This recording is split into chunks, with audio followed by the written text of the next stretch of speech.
Good evening. जैसे कि आप जानते हैं कि मैं हूं नेहा पटेल और हमने अभी पढ़ा था हिस्ट्री का चैप्टर नंबर 2 यानी कि खाद्य संग्रह से उत्पादन तक। अब हम पढ़ेंगे आरंभिक नगर। आरंभिक नगर चैप्टर नंबर 3 है हिस्ट्री का क्लास 6 की। ठीक है, तो आप पढ़ते हैं पुराने भवन का संरक्षण। पहली हेडिंग है पुराने भवन का संरक्षण। जसपाल और हरप्रीत अपने घर के पास की गली में क्रिकेट खेल रहे थे। उन्होंने देखा कि कुछ लोग उस खंडहर घर की तारीफ कर रहे थे जिसे गली के बच्चे भूतहा घर कहा करते थे। जैसे गांव में बच्चे होते हैं ना, कहते हैं ना उस घर में भूत रहता है, भूतवा रहता है, वहां मत रह जाना नहीं तो ऐसा हो जाएगा। उसी तरीके से गांव के बच्चे कुछ लोग कहते थे ये भूतहा घर है, जबकि वो खंडहर हो गया था घर। अब एक ने कहा इसकी वास्तुकला को देखो।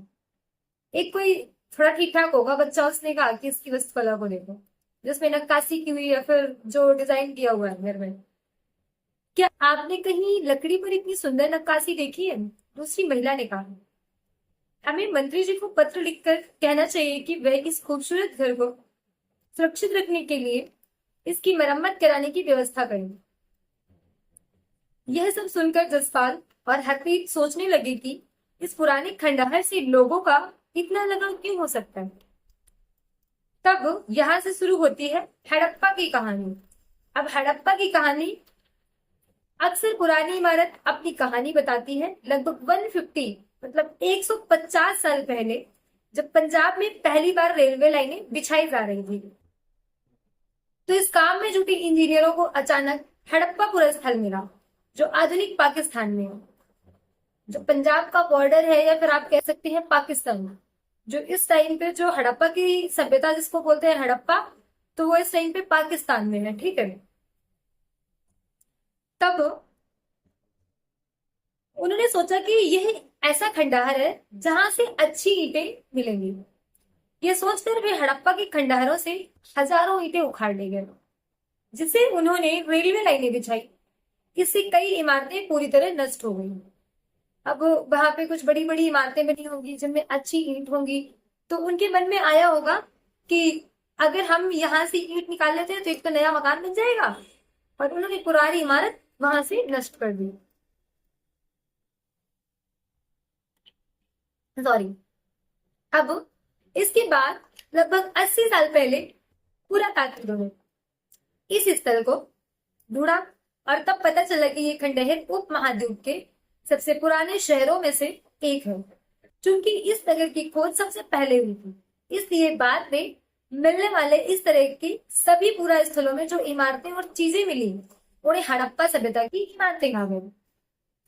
देखो, ये लगभग 80 साल पहले पुरातात्विक क्या करते थे? पुरातात्विकों का मेन काम होता था लेखों या फिर चीजों से अनुभव लगाना या फिर पता करना कि पुराना जमाना कैसा था।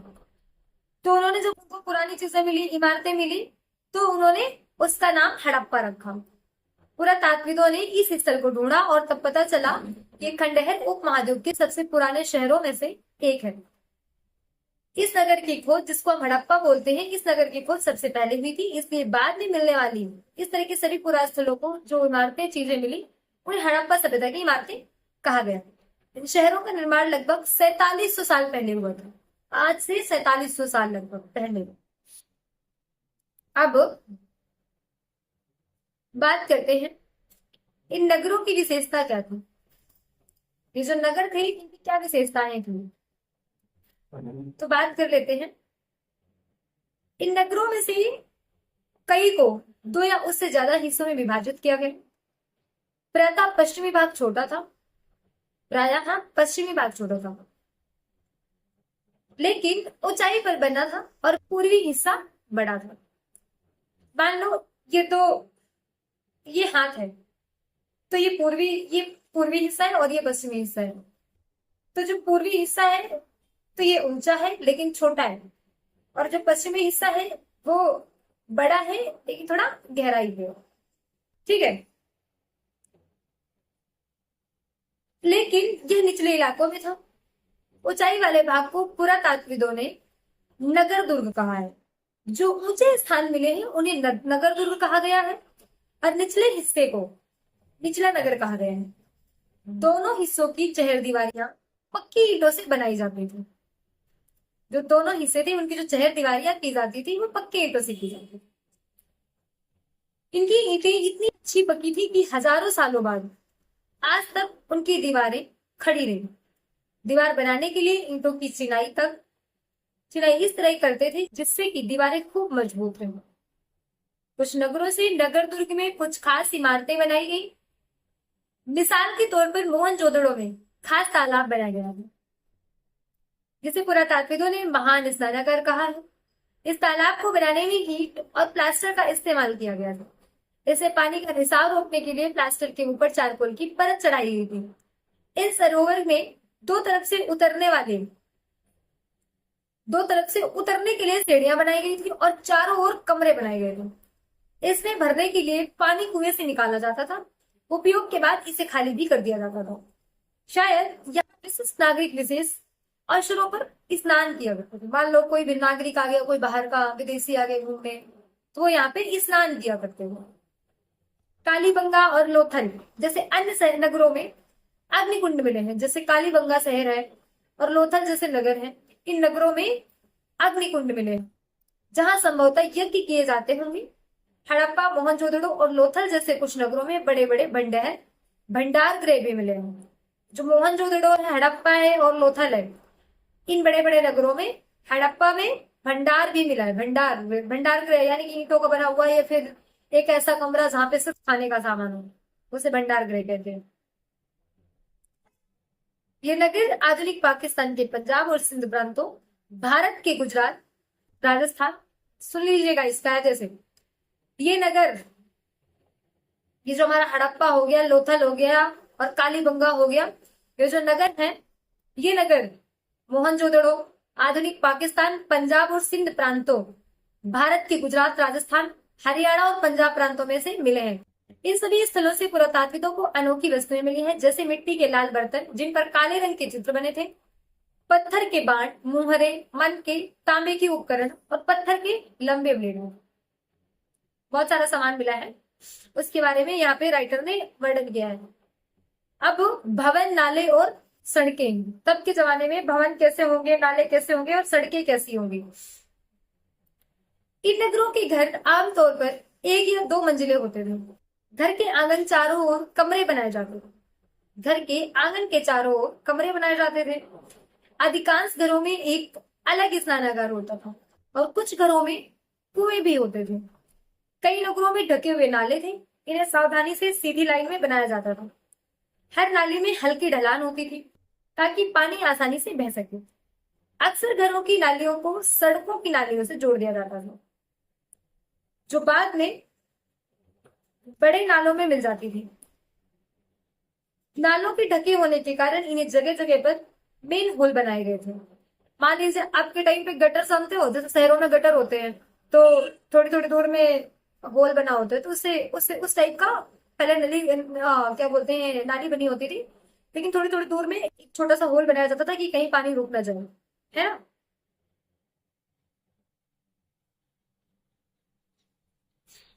जिनके जरिए इनकी देखभाल और सफाई की जा सके। घर, नाले और सड़कों का निर्माण योजनाबद्ध तरीके से एक साथ ही किया जाता था। जो घर था या नाले थे, नदियां थी या सड़कें थी, उनका जो साफ सफाई था वो योजना के साथ में एक साथ ही करते थे ये सारे लोग मिलकर। अब नागरीय जीवन कैसा है? नगरीय जीवन का मतलब है हड़प्पा के नगरों में बड़ी हलचल रहा करती होगी। जो हड़प्पा के नगर हैं उनमें बड़ी हलचल रहा करती होगी। यहाँ पर ऐसे लोग रहते होंगे जो नगर की खास इमारतें बनाने की योजना में जुटे रहते थे। ये संभवतः यहाँ के शासक थे। यह भी संभव है कि ये शासक लोगों को भेजकर दूर दूर से धातु, बहुमूल्य पत्थर और अन्य उपयोगी चीजें मंगवाते थे। शायद शासक लोग खूबसूरत मनकों तथा सोने चांदी से बने आभूषणों जैसे कीमती चीजों को अपने पास रखते होंगे। इन नगरों में लिपिक भी होते थे। और लिपिक क्या होता है? लिपिक जो मुहरों पर तो लिखते ही थे और शायद अन्य चीजों पर भी लिखते होंगे जो बच नहीं पाई हैं। पहले मोहर चलती थी, मोहरों पे लिखते थे, उनको लिपिक बोलते हैं। लेकिन अब कुछ ऐसी भी चीजें थी जिनको मान लीजिए कहीं पे किसी केले के पत्ते में लिख दिया तो वो सड़ गया कुछ टाइम के बाद में, है ना। इसके अलावा नगरों में शिल्पकार स्त्री पुरुष भी रहते थे, जो अपने घरों या किसी उद्योग स्थल पर तरह तरह की चीजें बनाते होंगे। लोग लंबी यात्राएं भी करते थे और यहाँ से उपयोगी वस्तुएं लाते थे, और साथ ही आ, साथ ही लाते थे सुदूर देशों से कि किस्से, कहानियां, मिट्टी के बने कई खिलौने भी मिले हैं जिससे बच्चे खेलते होंगे। अब वो जो खिलौने हैं तो उनसे बेसिकली बच्चे ही खेलेंगे, और विदेश से लाते थे, कहीं घूमने जाते थे तो वहां से ले आते थे। जैसे हम लोग भी जाते हैं, कुछ दुबई गए तो वहां से सोना परचेज कर लिया, कहीं पास के शहर में गए, वहां की कपड़े की मार्केट मशहूर है तो कपड़ा खरीद लिया। ऐसे पहले के लोग भी थोड़ा दिमाग से चलते थे। तो सबसे ऊपर मोहनजोदड़ो की एक सड़क और इसमें बना नाला, ऊपर एक कुआं, बाएं और नीचे हड़प्पा की एक मुहर। इस मुहर से के ऊपर चिन्ह पर खास लिपिक में है।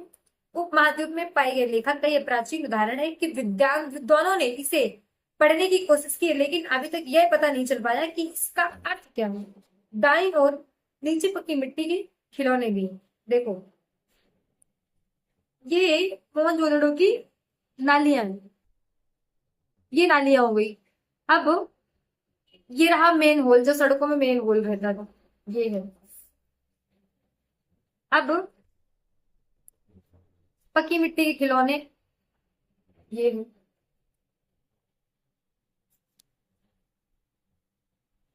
और जो बात करें मुहर की, तो मुहर ये रही,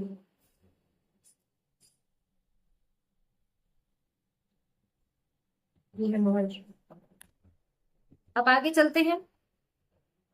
नगर और नए शिल्प, नगर और नए शिल्प।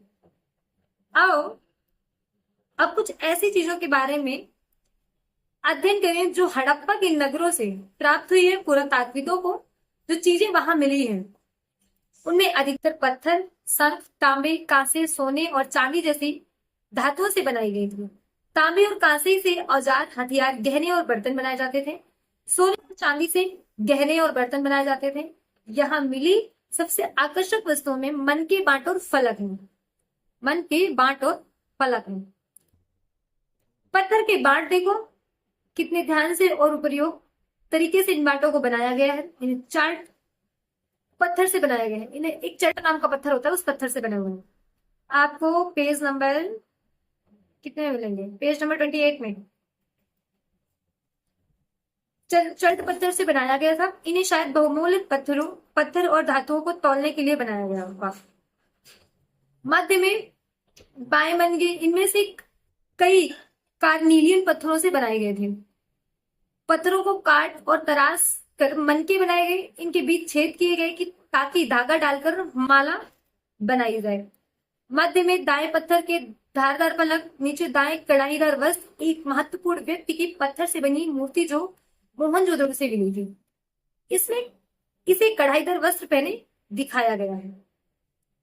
ठीक है, अब बात करते हैं हड़प्पा की। अब जो हड़प्पा है, तो हड़प्पा सभ्यता के लोग पत्थर की मुहरें बनाते थे। इन आयताकार मुहरों पर सामान्यतः जानवरों के चित्र मिलते हैं। हड़प्पा सभ्यता के लोग काले रंग के डिजाइन किए हुए खूबसूरत लाल मिट्टी के बर्तन बनाते थे। संभवतः 7,000 साल पहले मेहरगढ़ में कपास की खेती होती थी।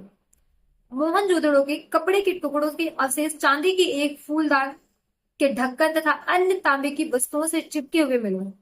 पक्की मिट्टी तथा फ्यांस से बनी तकलियां सूत कताई का संकेत देती हैं। फ्यांस से बनी तकलियां सूत कताई का संकेत देती हैं। ठीक है, अब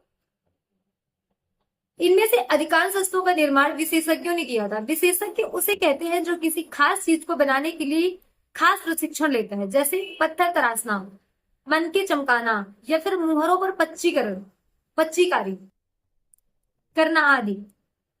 देखो कि मूर्ति का चेहरा, जो पेज नंबर 28 में एक मूर्ति दी हुई है, मूर्ति का चेहरा कितने आकर्षण ढंग से बनाया गया है और दाढ़ी कितनी अच्छी तरह दर्शाई गई है। ये किसी विशेषज्ञ की मूर्तिकार का ही काम हो सकता है, नॉर्मल तो नहीं बना सकते। हर व्यक्ति विशेषज्ञ नहीं हो सकता है। हमें पता नहीं है कि क्या सिर्फ पुरुष ही ऐसे कामों में प्रशिक्षण हासिल करते थे या फिर केवल महिलाएं हैं।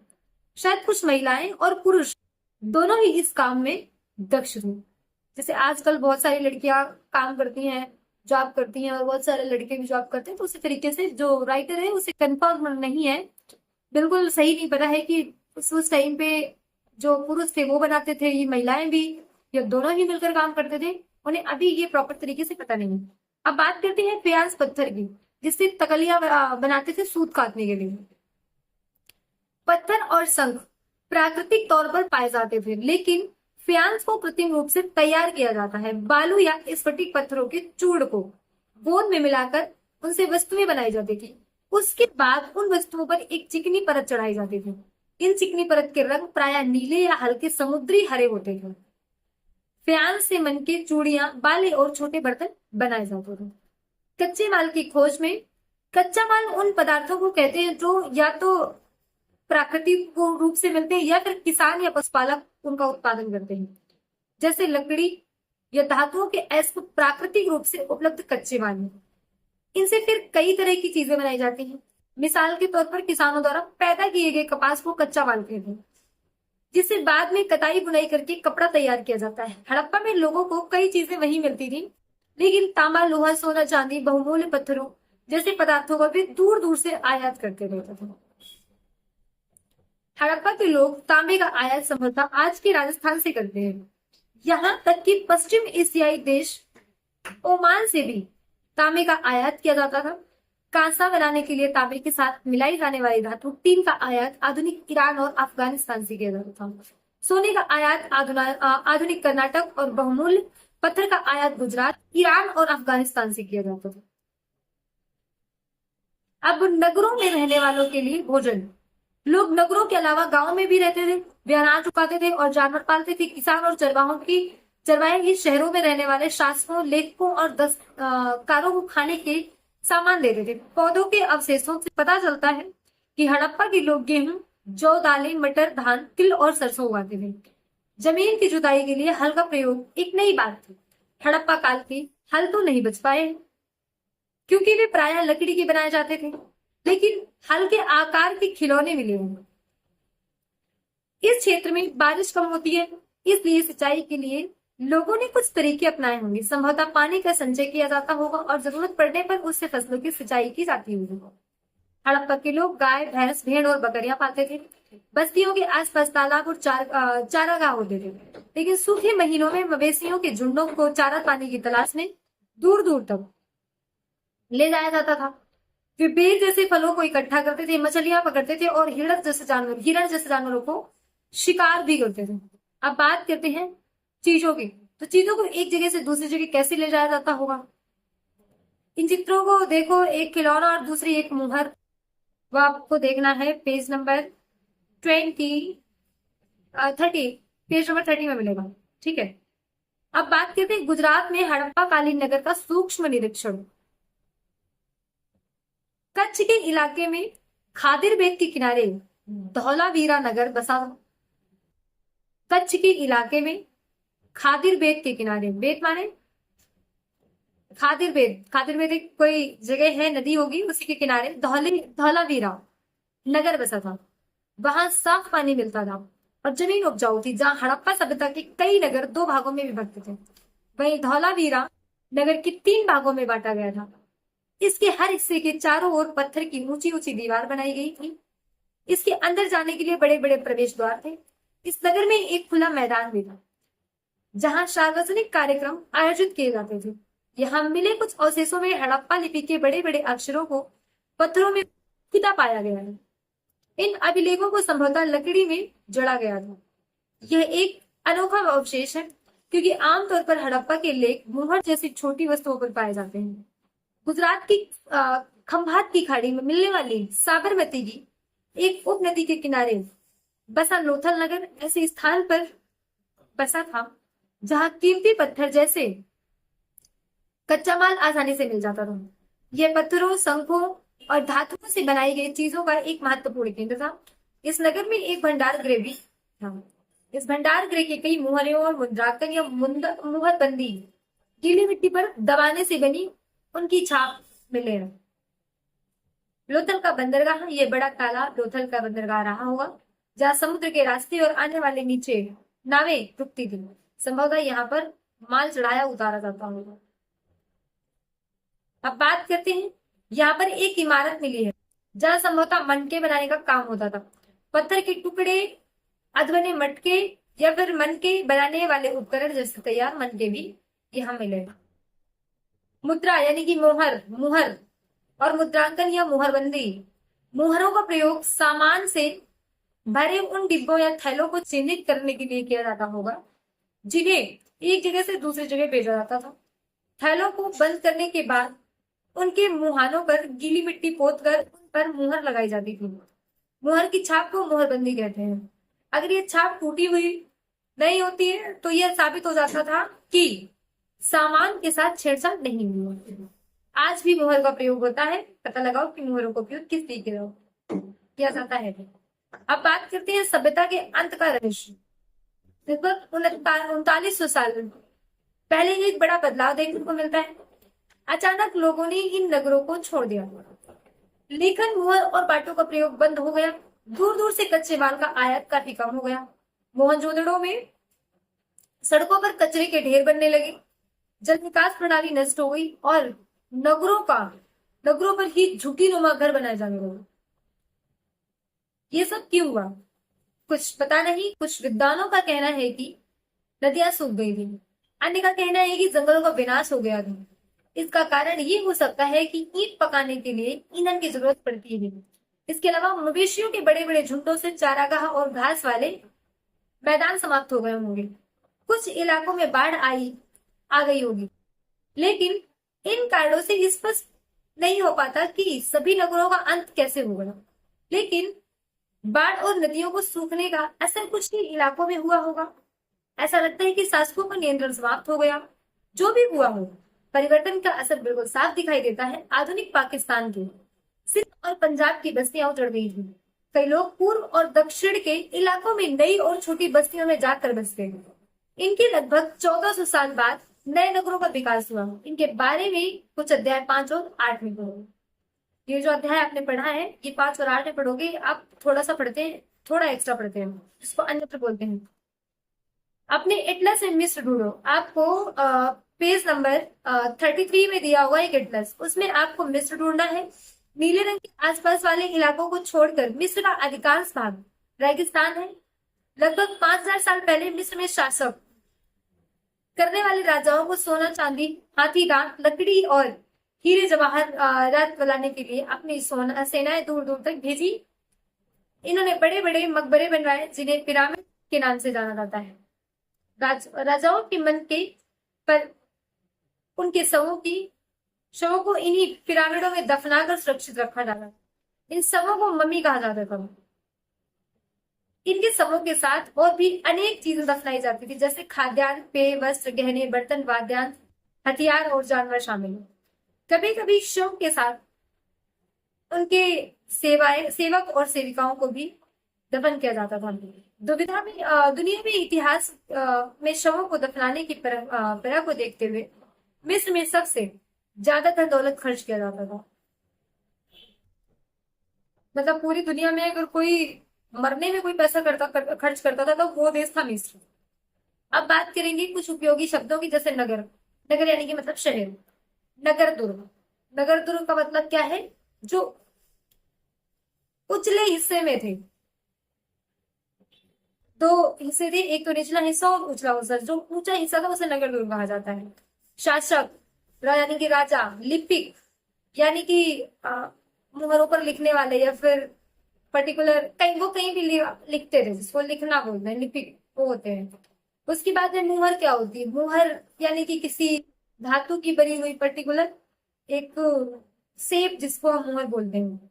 शिल्पकार का काम क्या होता है? शिल्पकारों का काम था बेसिकली, कोई कपड़े सिलता था, कोई कुछ करता था, दैट इज शिल्पकार।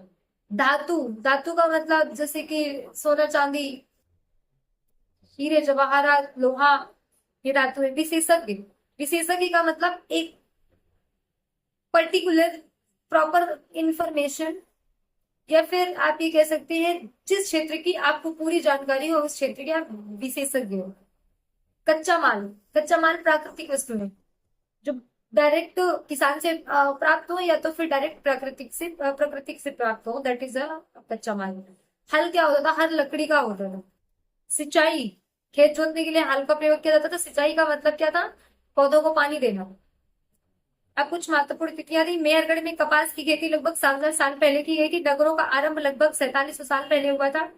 हड़प्पा के नगरों के अंत की शुरुआत लगभग 3900 साल पहले हुई। अन्य नगरों का विकास लगभग 2500 साल पहले हुआ था। तो ये चैप्टर आज का खत्म हो गया है। Chapter number